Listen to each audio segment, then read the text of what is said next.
आयशा, सबसे पहले तो ये जानना चाहेंगे, ऑडियंस जो लाइव ऑडियंस आई थी उनके थ्रू आप बाहर आई हो, क्या कहना चाहूंगी? आपकी जगह अगर कोई निकलना चाहिए था तो कौन निकलना चाहिए था? मुझे हम 4 जो नॉमिनेटेड लोग थे उनमें से मुझे ऐसा उस वक्त लगा था कि शायद विकी भैया निकलेंगे on the basis of vote, but unfortunately मैं निकल गई। आयशा, आप घर में जाने का आपका मेन मोटिव क्या था? आप क्या मुनावर के बाहर आने का वेट नहीं कर सकती थी? क्या कुछ सोच के आप घर में गई थी?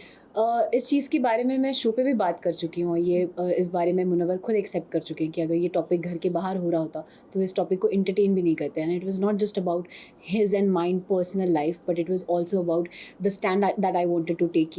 मैं चीटिंग को नॉर्मलाइज नहीं करना चाहती। मेरे लिए it's a very big issue and a very big problem जो आज हमारे कम्युनिटी में बहुत फैल चुका है। ईशा, आपने एंट्री तो ली थी धमाकेदार,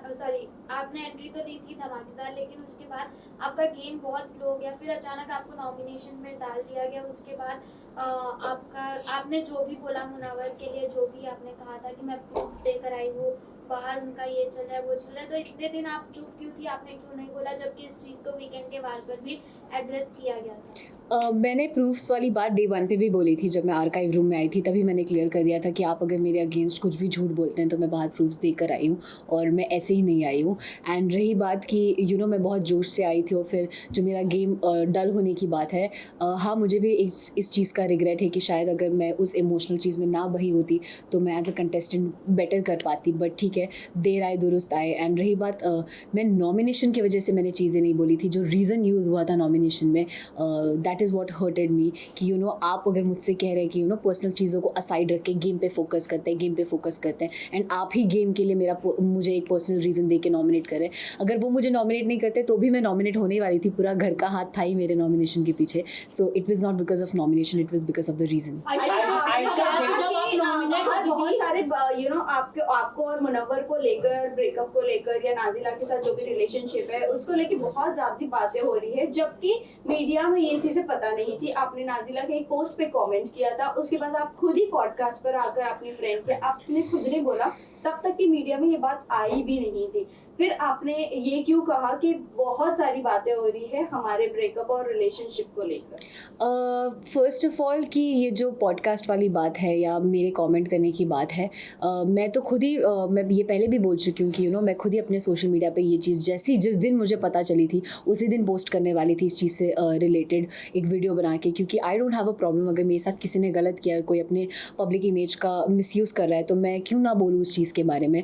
तो ये मेरा ही डिसीजन था कि हाँ मैं उसकी चीज़ के बारे में बात करना चाहती हूँ। बट पॉडकास्ट के पीछे ऐसा कुछ भी नहीं था। जब वो पॉडकास्ट हुआ भी था तो मैंने किसी का नाम नहीं लिया था। वो एक बहुत फन, एक कैजुअल पॉडकास्ट था एक मेरे जूनियर के साथ और मैंने वो किया था बस उस इंटेंशन से। और मेरा ये इंटेंशन नहीं था कि मुझे बिग बॉस पे जाना है तो उसका रास्ता ये पॉडकास्ट है, ऐसा कुछ भी नहीं था। मैम आयशा जी, जैसे कि नाजिला के साथ वो रिलेशनशिप में थे मुनावर, क्या वो एक साथ कई सारे वो लड़कियों को डेट कर रहे थे? क्या नाजिला ने आपको ये बताया था? क्या इसके बारे में कुछ अगर आप बताना चाहें? मैं करूंगी कि नाजिला ने कहा था कि मैं अपनी जो पर्सनल चीजें है वो नेशनल टेलीविजन पे नहीं लाना चाहती हूँ। वो चीजें उन्होंने आपको बताई थी, लेकिन आपने सब कुछ जाके नेशनल टेलीविजन पे खोल दी।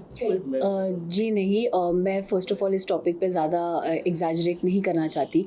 बट आई वोंट से सिर्फ उनसे रिलेटेड बहुत सारी जो इस सिचुएशन से रिलेटेड चीज़ें थी उसमें मुझे ऐसा फील होता है कि वो हीट ऑफ द मोमेंट में आप चीज़ें बोल देते हो। मैं शायद कुछ चीज़ें ना बोलती तो मैं खुद भी आज एक बेटर पोजीशन पे होती। बट मुझे रिग्रेट है बहुत चीज़ें बोलने का। बट मुझे पता है कि मैंने सच बोला है, झूठ नहीं। So that is something I am very proud of. Ayesha, ये सोसाइटी ऐसी है कि लड़कियों को ज्यादा इज्जत नहीं दी जाती है। इनफैक्ट आज भी अगर लड़कियां किसी को एक्सपोज करती तो इज्जत नहीं दी जाती है। बाहर आपको बहुत ट्रोल भी किया जा रहा था इस मामले में, तो आप क्या कहना चाहोगे? और जो मुनावर की फैंडम है वो भी काफी आपको ट्रोल कर रही है, उनके जो पीआर टीम है वो भी ट्रोल कर रहे हैं हर जगह। तो आप कैसे देख रहे हैं ये ट्रोलिंग को? किस तरह से आप झेलने वाली है? तो कुछ अगर आप बता सके। मेरे लिए बहुत इम्पॉर्टेंट ये है कि आप और हम क्या सोचते हैं और जो रियल लोग हैं और जो सेंसिटिव लोग हैं वो क्या सोचते हैं। जब आप किसी के फ़ैन होते हो, अगर मैं भी किसी की फ़ैन हूँ, तो आप एक हद तक भूल जाते हो कभी कभी कि मोरली क्या सही और क्या गलत है। मैं भी शायद अगर किसी की बहुत बड़ी फ़ैन हूँ और उसके बारे में कुछ कोई बोले तो that won't change me from a fan to somebody else. तो वो प्यार में वो क्रेजीनेस समझती हूँ और मैं उस चीज़ की रिस्पेक्ट करती हूँ। बट रही बात जो ट्रोलिंग और हेट की है, तो फॉर वेरियस रीजन आपको हमेशा when you are part of this industry वो ट्रोल और वो हेट मिलता ही रहता है. I just want to look on the positive side और अच्छी चीज़ों की तरफ. अंजलि अरोड़ा ने भी आगे आके बोला है कि इस तरह के स्टेटमेंट दिया है कि जिस तरह से आपने कहा कि लव गेम म्यूजिक वीडियो, उसी तरह से उन्होंने भी यही कहा है, स्टेटमेंट दिया है कि लड़कियों को इस तरह का फंसाते हैं मुनावर फारूकी. तो आप क्या कैसे देखते हैं?